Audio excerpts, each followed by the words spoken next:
Hello बच्चों, तो आज हम सीखेंगे मिक्स्ड फ्रैक्शन को convert the following mixed fraction into improper fraction.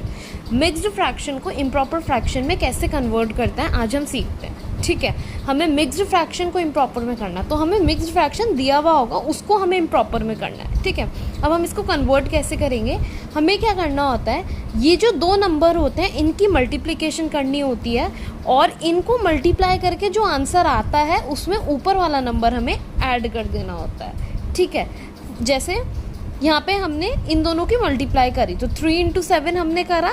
ठीक है, और उसमें क्या करना होता है, ऊपर वाला जो नंबर होता है उसे हमें ऐड कर देना होता है, तो +5 हमने कर दिया। अब नीचे जो डिनोमिनेटर होता है, डिनोमिनेटर हमारा सेम ऐसे ही आता है जैसे ऊपर क्वेश्चन में होता है डिनोमिनेटर। ठीक है, अब 3 × 7 = 21 हो गया, +5 हमने ऐसे लिखा। अब हमने पहले मल्टीप्लाई ही क्यों करा, क्योंकि बॉड मास के अकॉर्डिंग क्या होता है, बॉड मास में पहले डिवीजन होता है, डिवीजन हमें दे नहीं रखा, डिवीजन के बाद हमारा आता है मल्टीप्लिकेशन, मल्टीप्लिकेशन हमें दे रखा है इसलिए हमने पहले मल्टीप्लाई करा।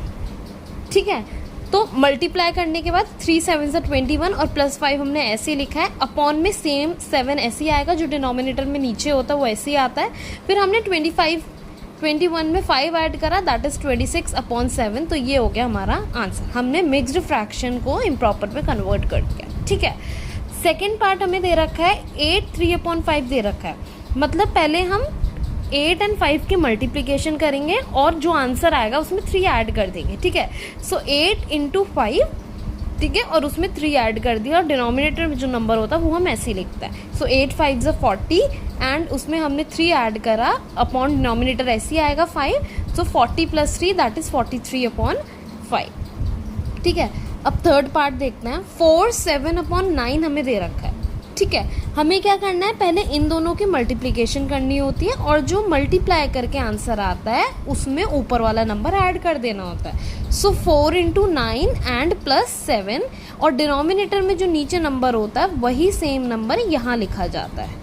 ठीक है, सो 4 × 9 +7/9, सो 4 × 9 = 36 और उसमें हम 7 ऐड करेंगे, अपॉन 9 हमारा डिनोमिनेटर में जो होता है वो ऐसे ही आता है, दैट इज 43/9। 36 में 7 ऐड करोगे 43/9। ठीक है, अब फोर्थ पार्ट हमारा आता है 5 3/11। ठीक है, हमें क्या करना होता है, पहले ये वाले जो दो नंबर होते हैं इनको मल्टीप्लाई करना होता है और जो आंसर आता है उसमें 3 ऐड करना होता है। ठीक है, ऊपर वाला नंबर ऐड करना होता है। ठीक है, तो ये हमने यहाँ लिखा 5 × 11, इन दोनों को मल्टीप्लाई करा, उसमें 3 ऐड कर दिया है। ठीक है, और